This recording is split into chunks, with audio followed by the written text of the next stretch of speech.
cambiar nada. Y eso no puede pasar, eso no puede suceder. El apóstol Pablo dice en este pasaje que todo debe cambiar, que todo debe ser hecho nuevo por nosotros, por aquel que está en Cristo.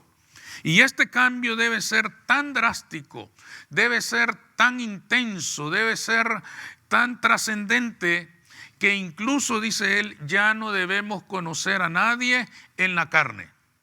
El cambio debe de ser tan grande, el cambio debe de ser tan enorme, que a nadie debemos conocer en la carne, ni siquiera a Cristo. Entonces, ¿a quiénes incluye este no conocer en la carne y qué significa? En primer lugar, incluye a Cristo. Él lo dice ahí. Y si a Cristo, dice, conocimos en la carne, ya no lo conocemos así. ¿Qué quería decir él? No sabemos si Saulo de Tarso conoció a Jesús cuando Jesús andaba predicando. La Escritura no nos dice si en algún momento hubo contacto entre Saulo de Tarso y Cristo Jesús. Lo que sí nos dice la palabra es que Cristo era un hombre célebre. Las multitudes le seguían por todas partes. El mundo estaba siendo sacudido por el mensaje de aquel hombre, de aquel mensaje transformador, que no solo cambiaba por fuera, sino que cambiaba por dentro, cambiaba el alma de las personas. Multitudes le seguían y habían sido testigos de milagros y bondades maravillosas que Jesús había hecho entre las multitudes que le seguían.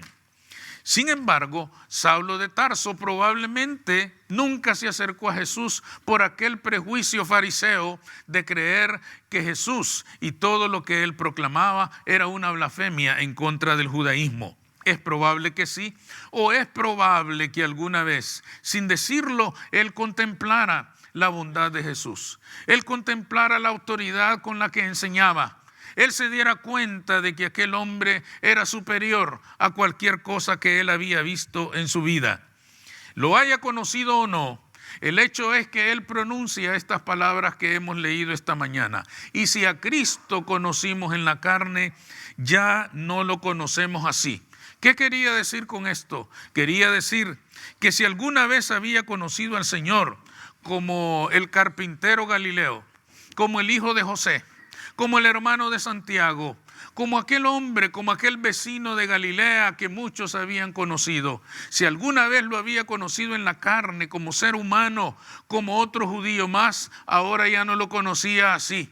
Ahora lo conocía en lo espiritual. Ahora sabía que él no era solo el carpintero de Galilea. Él era eso, pero también era el Mesías, pero también era el Cristo crucificado, pero también era el Cordero de Dios que quita el pecado del mundo. Ahora lo conocía según el Espíritu y ya no según simplemente el trato humano de hombre a hombre. Si alguna vez, dice, lo conocimos así, ya no lo conocemos más de esa manera. Ahora lo conocemos según el Espíritu. Esto tuvo que ser una experiencia personal. Ustedes leen en los evangelios que los discípulos mismos que habían estado 3 años y medio con él, cuando resucitó, no lo conocían. La primera vez que se les apareció en una madrugada dijeron: un fantasma, un muerto nos ha venido a asustar. Ninguno de ellos dijo: es el maestro. Tuvieron que reconocerlo. Tuvo que pasar 40 días con ellos para que comprendieran que realmente era Jesús, el resucitado. Ahora lo conocieron ya no según la carne, ahora lo conocieron según el Espíritu y confesaron que Él era el Mesías, el unigénito de Dios, el Salvador del mundo. Amén. Esto es lo que Pablo quería decir. Ya no lo conocemos según la carne, sino según el Espíritu. ¿Por qué es importante esto para nosotros? Porque antes, en el pasado, antes de que naciéramos de nuevo, nosotros también ya conocíamos a Cristo. De diversas formas y de diversas maneras nos había llegado información acerca de Cristo. Generalmente, a la mayoría de nosotros, esa información nos llegó a través del catolicismo, de donde la mayoría venimos, lo hayamos practicado fielmente o no, venimos de ahí. Pero le conocíamos según la carne. ¿Y por qué decíamos que le conocíamos según la carne? No que lo conociéramos personalmente, pero le conocíamos según nuestras propias ideas, según nuestras propias creencias, según dogmas o doctrinas de hombres que nos habían sido enseñadas, y no como Él es. Es por eso que le conocimos siempre crucificado. Es por eso que llevábamos crucifijos colgando del cuello. Es por eso que le mirábamos siempre sufriente, siempre sangrante, siempre vencido, siempre derrotado. Es por esto que celebrábamos durante esta Semana Santa la semana de la pasión y el sufrimiento de Cristo. Pero cuando Él resucitaba, todos estábamos en el baile, en la fiesta, en la playa, y nadie se daba cuenta de que había vencido a la muerte. Se quedaba para nosotros muerto. Le conocimos según la carne, conocimos al hombre que murió, conocimos al hombre que fue sacrificado, conocimos al hombre que dio su sangre por cada uno de nosotros, pero ya no alcanzamos a reconocer al que se levantó al tercer día preguntando: ¿dónde está, muerte, tu aguijón? ¿Dónde, oh sepulcro, tu victoria? Sorbida es la muerte en victoria. Amén. Porque Él había vencido, porque Él había derrotado. El problema de conocerle según la carne es que el Cristo muerto no hace milagros. El Cristo que hizo milagros es el Cristo que vivía, el Cristo que caminó sobre las aguas, el Cristo que ordenó a la tormenta que se detuviera y se detuvo. El crucificado no hacía milagros. El que hace milagros es el Cristo vivo, el Cristo resucitado.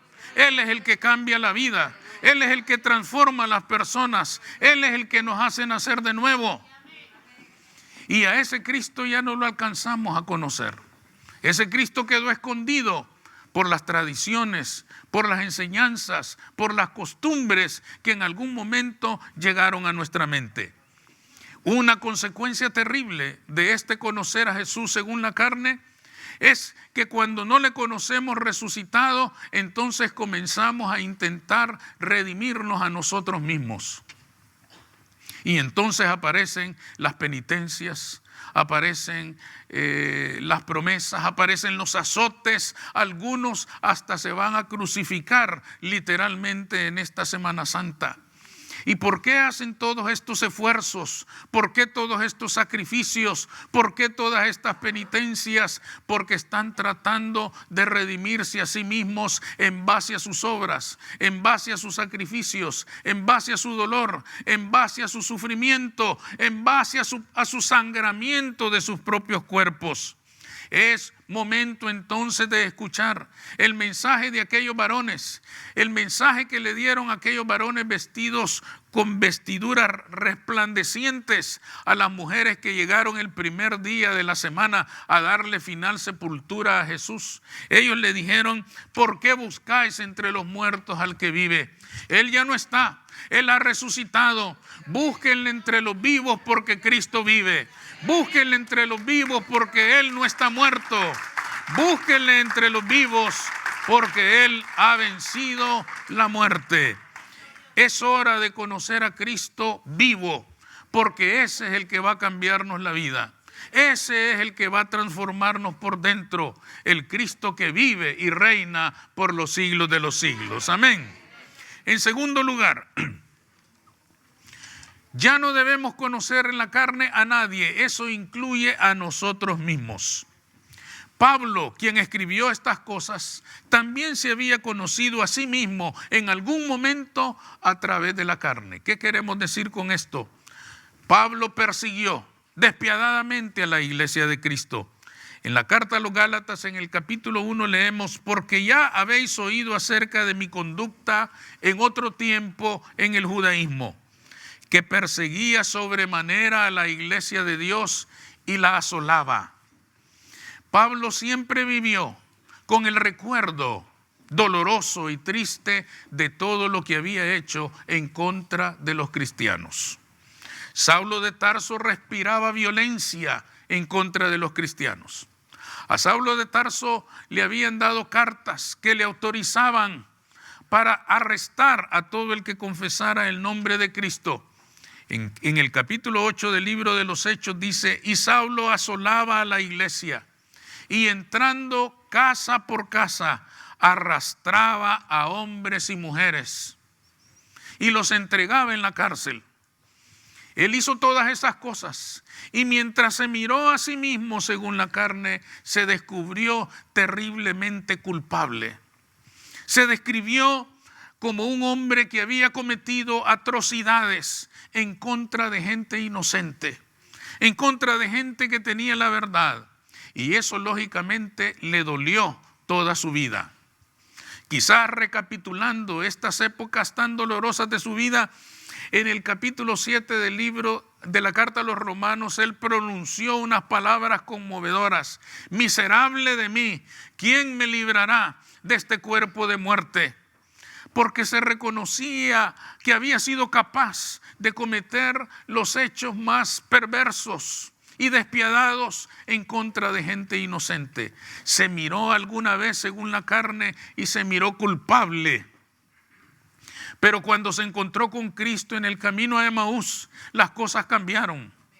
Descubrió que la verdad era otra. Y al conocer a Cristo según el Espíritu, entonces afirmó en la misma carta a los Romanos en el capítulo 8, ahora pues, ahora que le conozco, ahora que conozco al Cristo vivo, ninguna condenación hay para los que estamos en Cristo Jesús. Estas palabras también brotaron del corazón de este mismo hombre que alguna vez se había mirado según la carne y se había encontrado terriblemente culpable. Pablo no estaba negando su naturaleza pecaminosa, pero sí estaba afirmando que ya nadie lo podía acusar, ni mucho menos condenar por todos los pecados que hubiera cometido, porque Cristo había saldado su cuenta, porque Cristo había pagado por su pecado, porque Cristo había cargado con su pena y la había llevado a la cruz del Calvario. Ya no existía condenación para él, porque entendía y había conocido a Cristo como el Redentor de su alma. Ahora sabía que ninguna buena conducta de su parte lo iba a redimir. Lo había redimido el sacrificio de Cristo Jesús en la cruz, y eso nadie se lo podía arrebatar. Esto también es importante para nosotros. Es importante para nosotros porque nosotros también, a veces engañados por el enemigo, comenzamos a mirarnos según la carne. Vemos según la carne, y vernos según la carne es una experiencia desesperante. Es desesperante porque nos encontramos culpables de multitud de pecados, de multitud de faltas, de multitud de errores. Nadie hay que no haya pecado. Nadie hay que en su vida esté libre de pecado. La Escritura misma dice: por cuanto todos pecamos y estamos destituidos de la gloria de Dios. El enemigo siempre aprovecha esta conciencia del pecado para acusarnos de muchas cosas. Sin embargo, el apóstol Pablo nos recuerda: ahora pues, ahora que hemos puesto nuestra confianza en Cristo, ya no hay ninguna condenación para nosotros. ¿Qué quiere decir el apóstol Pablo? ¿Que ya no pecamos? No, no quiere decir eso, porque él con estas palabras nos dice: ahora ninguna condenación hay para el que no peca.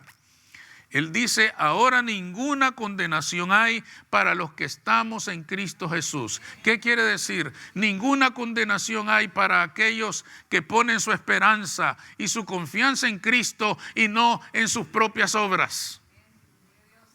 Aquellos que ponen su confianza en el sacrificio de Jesús para su salvación y no en lo que hagan o no hagan, en lo que hayan hecho o no hayan hecho, sino en el sacrificio de Jesucristo en la cruz del Calvario. Cuando nos vemos según la carne, nos vemos culpables, no perdonados, y entonces terminamos haciendo las obras de la carne. Terminamos haciendo lo que ya mencionamos, sacrificios. Terminamos haciendo o cumpliendo penitencias, terminamos haciendo esto o lo otro, tratando de alcanzar la paz que nadie nos puede dar sino solo Cristo Jesús. El Señor Jesús dijo: mi paz os dejo y mi paz os doy. Yo no la doy como el hombre la da. No a base de sacrificios, ni de actos religiosos, ni de ceremonias, sino como yo la doy. Y yo la doy en base a mi sacrificio en la cruz del Calvario. Y todo el que ponga su confianza en mí, él tendrá la paz que yo he venido a entregarle. Él tendrá la paz por la que yo pagué. Él tendrá la paz a la que tiene derecho, porque mi sacrificio lo ha comprado para él. No es en base a nuestra conducta que vamos a ser salvos. No es en base a nuestra conducta que vamos a tener paz. Es en base a nuestra relación con Cristo Jesús. Por eso decimos siempre que el Evangelio no es una religión, sino una relación con el Cristo de nuestra salvación. Porque estar en comunión con Él, esa es la clave de nuestra confianza. Si pecáramos, dice la Escritura, abogado tenemos para con el Padre. Volvemos a Él, venimos a Él y Él nos responde a nuestra necesidad. Pero nunca podemos terminar en las obras de la carne buscando lo espiritual. Lo espiritual se encuentra en Cristo Jesús. Él es el camino. Él dijo: yo soy el camino, la verdad y la vida. Y nadie viene al Padre si no es por mí. Cuando hay necesidad en nuestra alma, cuando sentimos acusaciones del enemigo, es hora de venir al único que nos puede dar la paz, el único que la tiene, el único que la imparte en virtud de su nombre, y se llama Jesús de Nazaret. Él es nuestra paz, Él es nuestro reposo, Él es nuestro descanso. A Él debemos de venir. Concluyamos entonces. Ya no conozcamos a nadie según la carne. Conozcamos al Señor y a nosotros mismos según el Espíritu. Y reconozcamos que ya no hay ninguna condenación para nosotros. Reprendamos al enemigo que quiera acusarnos de cualquier cosa, porque Cristo ya llevó nuestras culpas en la cruz, porque Él ya pagó por nuestra justificación, porque nosotros no somos justos, pero hemos sido justificados en Cristo Jesús de una vez y para siempre. Amén. Vamos a orar.